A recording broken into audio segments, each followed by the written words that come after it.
From LinkedIn News, I'm Leah Smart, host of Everyday Better, an award-winning podcast dedicated to personal development. Join me every week for captivating stories and research to find more fulfillment in your work and personal life. Listen to Everyday Better on the LinkedIn Podcast Network, Apple Podcasts, or wherever you get your podcasts. From LinkedIn News, I'm Jessie Hempel, host of the Hello Monday podcast. Start your week with the Hello Monday podcast. We'll navigate career pivots. We'll learn where happiness fits in. Listen to Hello Monday with me, Jessie Hempel, on the LinkedIn Podcast Network or wherever you get your podcasts. Hello, my friend, and welcome to another episode of Negotiate Anything. Thanks for spending time with us today. It's listeners like you in 181 different countries that have made Negotiate Anything the most popular negotiation and conflict resolution podcast in the world. I'm your host, Kwame Christian. I'm a business lawyer, mediator, professor, and the director of the American Negotiation Institute. Before we get started, I have two quick questions for you. Is negotiation a critical part of what you do? Do you need to resolve conflict and persuade at work? If you answered yes to both of those questions, visit our website to learn more about our negotiation workshops. We've traveled the country working with professionals just like you, and we'd love to have the opportunity to work with you too. Check out the link in the description to learn more. Jan, thanks for joining us today. Hey, Kwame, I'm glad to be here. Thanks for having me. My pleasure. This is me returning the favor, my friend. So it is great to have you. So how would you get us started by telling us a little bit about yourself and what you do? Well, you said it's returning the favor because you were on the Leadership Podcast. So for those listeners out there, they need to make sure they see that episode with you. It was all about me questioning you. But my background, I've got some military experience.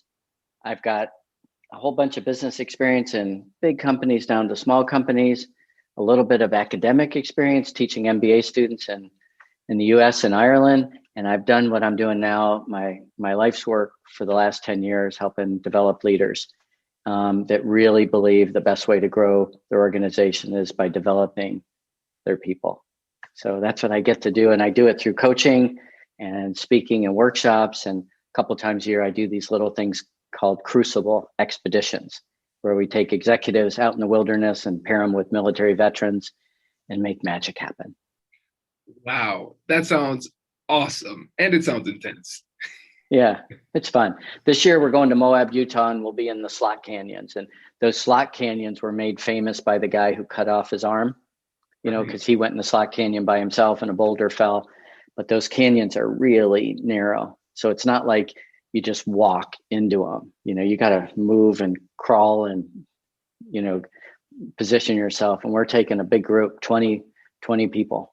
Wow. So it'll be a big group in there. And so a little bit of rappelling and rope climbing and all that. So can't wait. And that's in May. And hopefully we'll all be vaccinated by then too. Fingers crossed. Fingers crossed. Yeah.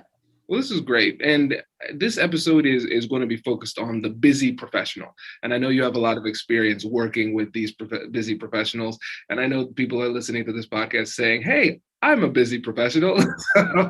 So you're in the right place. And so the three main things we're going to address are, first, the fact that you are not paid to be busy. The second one, stop doing your old job. And then lastly, do what only you can do, which I think is my favorite one, because now we're talking more about like career strategy, which is cool.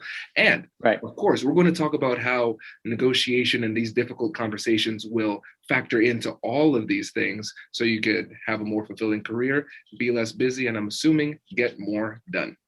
Yep, exactly. You're spot on. So let's dive in. Let's do it. So when you say we aren't paid to be busy, what do you mean by that? We confuse activity with results.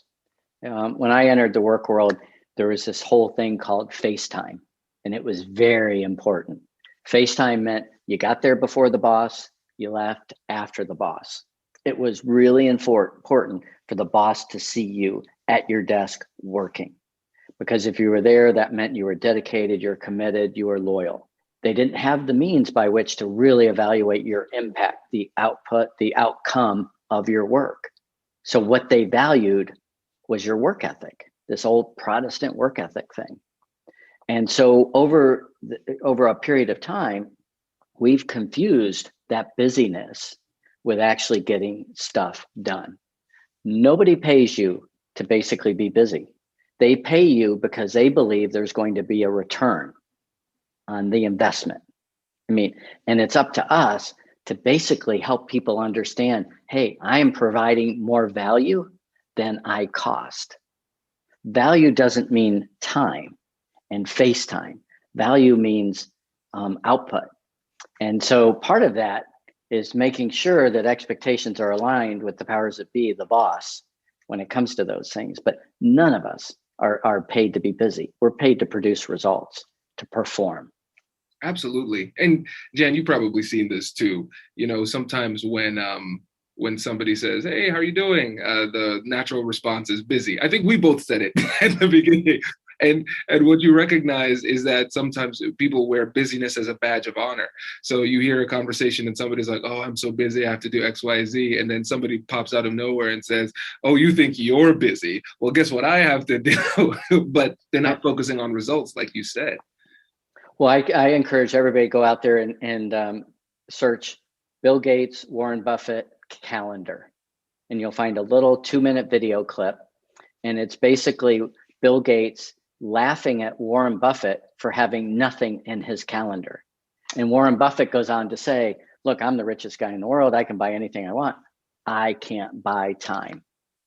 I need white space in my calendar to get stuff done." One of the things that I do once in a while is I put everything on a paper when I'm feeling really busy, and I put on, hey, here's the big projects I need to get done. These are deliverables. And then over here, it's like, these are the things that don't have a deliverable, but they're going to move the needle. Everything else that's in my calendar and all the to-do lists, they're going to take care of themselves. I'm going to be busy. Stuff's going to come at me and I'm going to have to address it. But the way to move the needle is to make sure I work on the deliverables I have that have deadlines, basically workshops and things for people. That's what I do. And then the big things that move the needle, like write the next book, produce the next video, create content, that kind of stuff. Again, this is what helps me. I'm not saying that's going to work for everybody, but it keeps me focused, because the busyness, that will take care of itself. I don't have to worry about being busy. I have to worry about saying no to things so I can work on work that matters. Absolutely. Yeah. And so I know the listeners are probably saying, "Listen, Kwame, Jan, this is great information, but what does this have to do with negotiation?" Well, listener, I'm glad that you asked, because here it is. Because what we're recognizing is that we might have this conversation with ourselves. We recognize, "Oh, okay, I'm busy. I can be more productive. I can focus more on results and pull back." But we don't exist in a vacuum. There are going to be people around you putting things on your plate. And a lot of times they might not even recognize just how much they're overwhelming you. And I'm saying this in particular to Maria, our head of content, who's going to edit this, because we had a conversation about this a couple of weeks ago. I'm like, "You need to let me know, because I'm not doing it on purpose." So when it comes to that busy professional, let's have a conversation about creating those boundaries with the people around you. Well, yeah. I mean, you call it boundaries. I call it aligning expectations. So Maria has an expectation of, you're going to give me workload I can manage and I can get done in X amount of hours a week. You have an expectation like, "I've got so many ideas. I've got all this." Part of what happens is we are so busy, we don't take the time to say, "Hey, is Kwame and Maria on the same page?" And I just had a conversation with someone today, and I said, getting your people on the same page at the beginning of the year might take 3 hours. 3 hours. Who's going to take 3 hours? Like, don't take 3 hours now. See what happens. You take 10 minutes and see, and then 10 minutes and 10 minutes and 10 minutes, and you're constantly throughout the year. Whereas if you start at the beginning of the year and you say, "Let's get on the same page," not only, "Maria, here's what I need to get done," but what motivates you? What drives you? Why do you want to work here? What do you want out of it? Then we know how to tap into that, because aligned expectations create commitment from everybody versus mere compliance. And I think that's the question to ask when we look around the people. Hey, is everybody around me committed and they're passionate? They have drive and curiosity. Are they just doing it? Got to get through to Friday.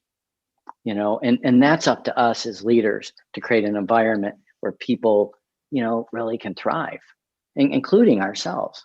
And that's the thing. Oftentimes leaders are really bad at taking care of themselves. They put everybody else first. But again, it's like the oxygen thing. You're not taking care of yourself physically, mentally, emotionally. You're no good for the team. Sorry, you're just not. And during this past year, holy moly, you got to really do some self-care, or you're going to be a basket case. So I know we sound preachy, Kwame. Well, I hope people are receiving the message. That's what's important here. And you're absolutely right. And the word that you said that's really resonating with me is commitment. Because we think about it in terms of a negotiation, we're always trying to get commitment. And so you distinguish between commitment and compliance, right? Tell us more about that one, because that's really interesting. Well, I had a boss once ask me, and he's a dear friend, and I work with him to this day. He said, "Hey, Jan, your team's doing great. Let me ask you, can you go on vacation?" And he goes, "Well, let me ask you this. If you were stuck on an island, would you be the leader?" And I said, "No, they would eat me." And he goes, "Exactly. You're riding them hard and they're performing, but they're not committed. If you take your foot off the gas for 1 second, it's going to all fall apart. This is not sustainable. You need to figure out how you create a team that's committed and can run without you hammering on them. That's just not sustainable." And that goes back to pace. Over this last year, anybody that's tried to run their team at 90 or 120 miles an hour knows they've burned them out. It's kind of like climbing a mountain. You can't take the same pace up the mountain the whole time. So in the steep parts, you go slower. Sometimes you rest. Somebody has a blister. They need to take care of it. The pace adjusts. You just don't head off. Or if you do, you turn around and the whole team spread out all the way down the mountain. And then the team's not accomplishing the goal to get to the top safely all together. And isn't that what business is all about? Get to the objective, accomplish the objective safely all together so that you can do the next objective. Because unlike a mountain climbing, you climb a mountain, you come down, you're done. In the business world, there's always another mountain. It never ends. We're like on an Appalachian trail that goes for around the world 10 times. Hi, I'm Katherine Kanapke, and I'm the Chief Operating Officer here at the American Negotiation Institute. Did you know our company offers completely customizable negotiation workshops? The negotiation and conflict resolution skills that your team will learn from these workshops are beneficial across all professions, but they're especially useful in procurement, purchasing, sales, sourcing, and contract management. Our calendar is filling up quickly, and we even have some workshops scheduled for next year. If you think you might want one, I'd suggest reaching out soon so you don't miss out. Check out the link in the description to learn more. Also, be sure to check out our YouTube, LinkedIn, and Instagram accounts to see our daily negotiation content. Thanks for listening. Brace the rudders! Raise the sails! Raise the sails! Captain, an unidentified ship is approaching. Over. Roger. Wait, is that an enterprise sales solution? Reach sales professionals, not professional sailors. With LinkedIn ads, you can target the right people by industry, job title, and more. We'll even give you a $100 credit on your next campaign. Get started today at linkedin.com/marketer. Terms and conditions apply. Yeah, it makes sense. And what I'm recognizing is this, because we all have this feeling of busyness. Leaders, their team, everybody feels busy. And so there's going to be an initial negotiation that has to happen with the person in question saying, hey, we need to have a conversation to align our objectives, right? So first I need to get the person to feel comfortable having the conversation, getting them to allocate the appropriate amount of time that's necessary to have the conversation. That's a separate negotiation in and of itself. Yes. Well, it's such a great point. And the way that conversation even starts, gets teed up, is critical. Because oftentimes, somebody's going to come to that conversation defensively, on guard. And part of that is because part of the environment is fear. It's not safe. And leaders need to be cognizant. I spoke to a guy that I coached today, and he first thing he said was, something about the CEO. Everybody's afraid to upset the CEO. There's a lot of fear in the organization. Well, we know, especially in sales, mean, the worst condition a salesperson can be in to go out and sell and create demand and develop relationships is to be scared or fearful or feel all kinds of pressure. I mean, we know for those of you that have kids out there on sports teams, the coach that berates the kids isn't a good coach. The coach that's positive, the reason there's a positive coaching alliance is because positive coaching works. I mean, it doesn't change when we become adults. All of a sudden we want to be, have the snot beat out of us. Nobody signs up for that. Oh, I want to go work in a hostile work environment, where I'm berated and never appreciated and get no recognition for any of my work. That's crazy. So I had a boss, his name was Buzz. Buzz was a great boss.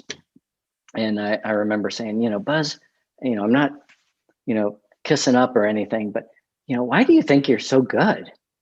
And he goes in a Southern accent, Jan, that's easy. I just help you get what you want. You'll help me get what I want. And it was so true. I mean, if you really understand what drives the people around you, help them. And, don't worry about the reciprocity. It'll come. Yeah, well, let's not gloss over this, because I think really what you've described is an effective win-win negotiation, right? I help you get what you want, you help me get what I want. But a lot of times leaders don't take the time to figure out what it is that their employees want. Exactly. Yeah. Well, it's kind of like, I still can't believe to this day that quotas come from down on high to salespeople. I mean, because here's what would work way better. Hey, Kwame, how much do you want to make this year? Why? Oh, I want to buy a second home. I want to put my kids in private college. I want to pay off bills. Oh, okay. What do you think it's going to take based on what happened last year?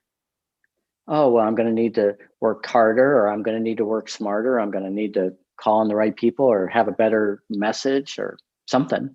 Okay. Well, what's that look like quarterly? What's it look like monthly, weekly, daily?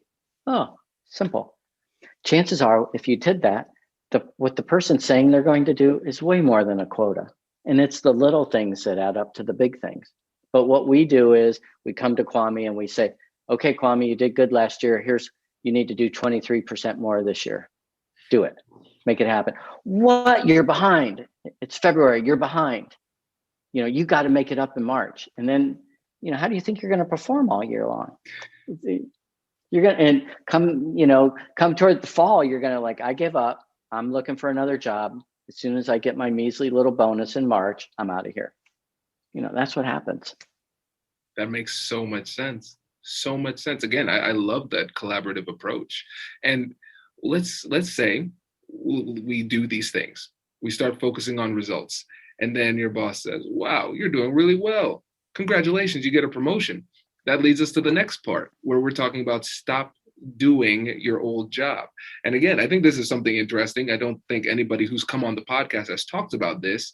So tell us what you mean when you're telling people not to do their old job. Well, the higher up you go, the less you're paid to do and the more you're paid to think. Let me make it simpler. Managers are paid to do things right. Leaders are paid to do the right things. Now, no matter where you're at in the pecking order, the hierarchy, the higher up you go, the more you have to do actually less. Because you've got to really, the higher up you go, the more it's about clearing obstacles and providing resources and making sure the direction and the pace is right. It's not making sure, all the details in the minutia. All of us have experience with a boss who was in the weeds. We all have that experience. And if you're getting feedback that you've been in the weeds, I guarantee you're going to have a whole bunch of excuses why it's okay. I don't feel comfortable delegating. Whose fault is that? You haven't developed the people underneath you. I could do it better than they could. Well, why haven't you passed on that knowledge to someone and taken and slowed down to train them? Now, when you're doing your old job, here's the most important thing is you're not doing your new job. There's a whole bunch of things that you're not doing. And that's not fair to the people that you're supporting. And it's selfish. because you're in your zone of comfort. My old job, part of what makes a new job is you're going to have to develop new skills. You're going to have to come out of your comfort zone. You can't do the old job. And oftentimes when I'm coaching people, they'll go, "Oh, I know, you're right. And a lot of what I do is I help people understand, okay, you're here. You want to be here. You want to spend your time in these areas versus these. What do we need to do to cross that chasm? And part of it is saying no to things. And part of it is developing people. And part of it is creating space in the calendar to think. And that's hard for people not to be busy. And I often say, one of the things, the analogy is we all love, well, not all of us. I don't love to mow my lawn, but when it's done, I like to look at the lawn that I mowed. I like to see those little lines and feel good that I made the lawn. The higher up you go, you don't get to mow the lawn anymore. A lot of what you're going to do, you're not going to see the results for weeks or months or years. Those days are over. You're like, instead of mowing a lawn, you're creating a whole new neighborhood, and you're in the period of getting permits to even create the neighborhood. You're not decorating houses and hanging curtains. You're trying to figure out how a street's going to go in and the sewers and everything else. That's what we do as leaders, the higher up we go. And on a day-to-day basis, you don't get to come home and dinner and go, well, I got a lot done today, because it might not feel like that. Right. This is great. And I'll tell you, Jan, whenever I have the leadership professionals coming on the show, I'm saying, man, it's turning into a personal coaching session, because as ANI grows and we have a bigger staff, team of contract trainers, I'm finding myself more in that role of like strategic thinker and not as much doing. And I tell my team daily, I tell them, listen, there are going to be times where I'm going to encroach on what you're doing. You need to tell me that I'm doing that. And I think it's important too, as a leader, to create that relationship that has psychological safety, so they can talk to you when you are falling back into your old habits. Yeah. And the really hard part, the easy part about being an executive coach is I get to just help work on people's professional development. The hard part of being a business leader is you have to do that and get people to produce results. In my role now, I don't have to worry about people producing results directly. Right. The outcome of my work should be that they produce better results and that the investment in coaching paid off. But the hard part of a business leader's job is even a nonprofit, you got to do both. You have to develop your people. That's a long-term investment. And then you have to produce results, a short-term yield. And that's the thing. That's everything about leadership. There's a balance, and there's no such thing as a perfect balance. We kind of are here, and then we've got to swing it to this side. And that's the part. If you don't take a step back to realize, where are we at with things? Where do I need to focus my time? I have a quick story I've shared before. A lieutenant was Army lieutenant was building a bridge with his men, and it was men at the time. He gets down there in the mud to show him that he can, he's strong and he can do it. And the colonel comes and he goes like this to the lieutenant, takes him up the hill, lights a cigar, starts smoking, doesn't say anything to the lieutenant. And the lieutenant knows he's in the shade, and all his men are sweating their butts off down in the mud and building this bridge. And all this time goes by and the colonel says nothing. And all of a sudden the lieutenant goes, we should have. And the colonel goes, exactly. And he gets up and walks away. Guess what? The lieutenant put the bridge in the wrong spot. He had to then go down and say, man, sorry, I screwed up. Bridge should have been over here. Now, did the men appreciate that he was willing to get dirty, or would they rather have had a leader that saved them 3 hours of work? So, it's just such a great story because we've all been there. We haven't gone up on the hill and figured out where should the bridge be.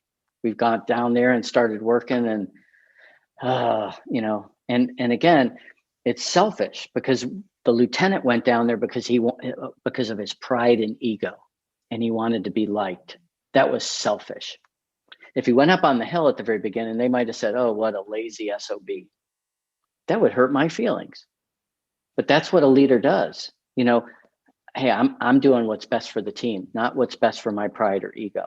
And that's hard because we all want to be liked, but you know what? That's not what you sign up for as a leader.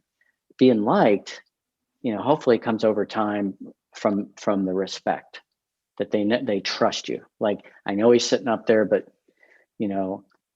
he's not gonna do like that other lieutenant, and we're gonna have to double back and redo all this work. Oh, that was a great story. I love it. And what it's telling me, though, is that yes, there are going to be external negotiations with the people around you. But before we even get to that, we're going to have negotiations with ourselves, right? Because there are going to be some difficult conversations we have to have internally in order to overcome these challenges of the ego and our desire to get down in the mud. Yeah. Well, the three pillars of self-reliant leadership is lead yourself, lead others, interpersonal skills, lead the organization, which is a lot of what we're talking about at the higher level, the cause and effect. But the more and more you talk about leading at the organizational, the strategic level, you realize this is really about me leading myself. This is about me being self-disciplined, me working on what's essential. I mean, this is really, the work really is here. That's where the work is for the organization. That's why it's so interesting to study historical figures like Churchill or Abraham Lincoln, or, I mean, everyone knows they were deep thinkers, that they took a lot of time to reflect, and they were methodical and they were measured. Our society, there's nothing methodical or measured these days about anything. Everything's,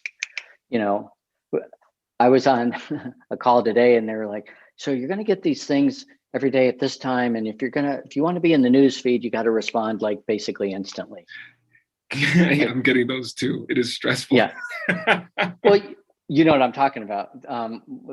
We won't name, but that's almost impossible to do good work instantly and thoughtful. I get what they're doing, but that's catering to everything instant instead of, something that you might write that might appear in the Atlantic, very thoughtful, piece or something. Again, it kind of goes back to, for whose good do you serve ultimately? I mean, I think that's a quintessential question to answer as we get out there is, hey, I like this industry, I like this role, I like that, it's all about me. But the real question ultimately to anything that we do is we're serving man and womankind. I mean, that's what we are doing. And the more that we know whose good we're serving, the more we can be focused. That was a real epiphany for me as I started my business, is really figuring out, who are my services for, and let me focus there, and not try to be everything to everybody. And I think, we serve ourselves better when we know who it is we're serving and what we want that outcome to be. Makes sense. And when we think about who we're serving and how best to serve them, I mean, that, again, perfect segue to that last point. When you talk about doing what only you can do.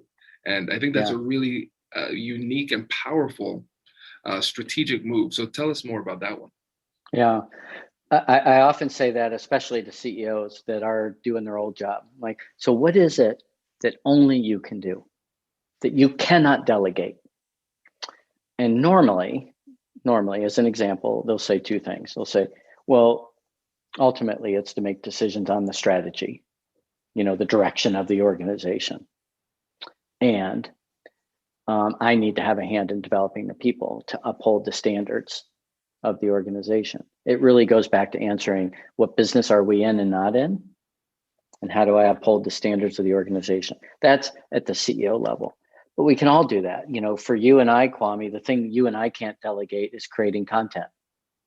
I mean, we can have people help us, but, part of what people pay us for is to be thought leaders and to have a unique perspective on our areas of expertise.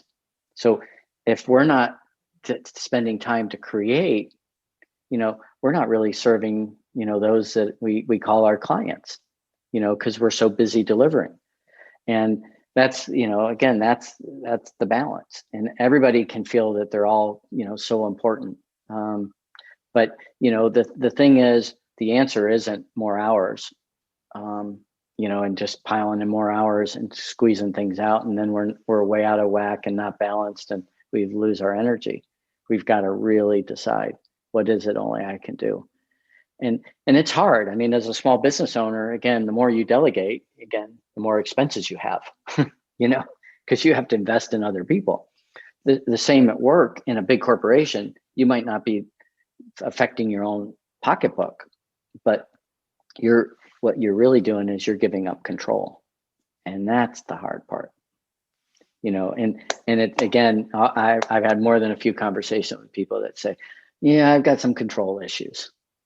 And when it boils down to it is, what the real question is when somebody says they have control issues is, what are you afraid of? What are you afraid will happen? And again, it goes back to selfish things. I'm afraid, this will affect my reputation, it'll make me look bad, all these different things. And again, the only way to get trust is to give trust. I'm sure there's a negotiation tie in there. Absolutely. Yeah. I call it reciprocal vulnerability, right? Mm-hmm. So if I'm willing to open myself up to you, share, rely on you in different ways, then it makes it more likely for you to do the same thing. It's validating to have somebody's trust. And so again, you're right that reciprocation will occur. And what's tough, especially for leaders, is that oftentimes we have to be the first person to be vulnerable in the situation. And it's when we think about ourselves as business leaders, we're often very results driven. We want to think we all, this isn't a good thing, but like we've been discussing, we create scenarios where we're busy and doing things a lot. We don't think about slowing down, opening up, being vulnerable, being trusting as the keys to business success. But in many ways they are, especially if you want to be an effective leader. Yeah. Well, it's always the key takeaway from our Crucible expeditions is you have to slow down to speed up. And because when we do these expeditions, there's no cell signal, and people come out after 4 days and they're like, look at, and they're scrolling through their phone. All these things took care of themselves. Isn't that interesting? I didn't need to intervene. But what they end up doing is getting clarity, and not just about work and their professional life, but they get clarity about what's really important in their life, and are they spending the time in the right areas? And it's deeply, it's a deeply personal thing, and again, without that reflection, that time, then we have no idea if we're heading the right direction. When you learn how to use a compass, for navigating out in the wilderness, you set a heading, and then, maybe you point it at a tree and you walk to that tree, and then you do it again, and you adjust, but you're constantly making sure you're on the right direction. And when you get to the tree, you have to, we call it shoot an azimuth. You have to get the setting. You don't shoot one azimuth, that's 5 miles away and just start going up and down the mountain and think you're going to get there. You have to stop all along the way and reevaluate. Am I on the right pace, the right direction? Oh, there's a big creek in the front. I can't go straight. I've got to go around. Then when I go around, I've got to make sure. It's the same thing. You wouldn't, but what we do in the business world, we shoot one azimuth and we just go. And then all of a sudden, a year or two later, we're like, we are way off track. Holy moly, this isn't where I wanted to be. Right. Yeah, it makes so much sense. And I think it goes back down to, like you said at the beginning, creating that white space in our calendar to stop and assess where we are. Where am I? Where's my team? Where are we going? What's the business current status? All those things. But We rarely take the time to slow down. And so we can get off track without recognizing it. Yep. Yeah. I tell you, one of the things I've learned over the last year during this, crazy year is if I have more than 4 hours booked in a day, it's literally too busy. Because then I don't have time to deal with all the urgent things and things that come at me. But if I've got 4 hours of meetings and, coaching that I do and things, then I've got a good 4 whatever hours to deal with the urgent stuff, to work on the big stuff. But again, it's a discipline thing, and it's hard. I mean, I had a client today say, "Hey, we got to move the meeting. Can we meet on Friday?" I'm like, I blocked Friday to do this stuff. Nope. Sorry, I can't, I can't. I mean, I could, but I won't, because this will never get done. And, there will always be that last thing that wants to, intrude on that. And in an organization, in a corporation, it's hard. It's way harder to do that and to say no to things because there's so much pressure. Hey, can you move this around? Can you meet? This is the CEO. He or she wants to meet with you. It's really hard to push back. But like you said at the very beginning, if we don't establish boundaries at the beginning and help people understand, then we're going to train them, that we're a doormat. We will be a doormat, and the only person we'll have to blame is that person in the mirror. Absolutely. I think that's a great place to end, coming full circle. And before you go, you have to let the listeners know again about the podcast and how to get in touch with you if they're interested in learning more about your resources and your trainings and coaching. Everything is on self-reliantleadership.com. The podcast, what I do on LinkedIn, the expeditions, lots of cool, fun videos. And again, I want to thank you, Kwame. I'm a huge fan of what you do. You were one of the most fun guests we've ever had on the show. And I'm just glad that you're doing what you do and sharing your gift with the world. Thank you. My pleasure. And everybody, we'll put links in the description for Jan's website and a link to the podcast episode we did too. Jan, my friend, I appreciate you coming on and sharing your wisdom with us. My pleasure. Thanks, Kwame. Congratulations! You've just joined an elite club. By listening to a full episode, you're now officially on the Negotiate Anything team. So welcome aboard. What most team members do is they subscribe to the podcast because that allows them to automatically get the latest episodes of the show. The best things in life lie on the other side of difficult conversations. Keep learning, keep practicing, and keep getting better. Your relationships will improve, your career will soar, and you'll have the confidence you need to get the most out of these crucial conversations. Again, thank you for joining the team. We're excited to have you, and I will see you in the next episode. I'll catch you later.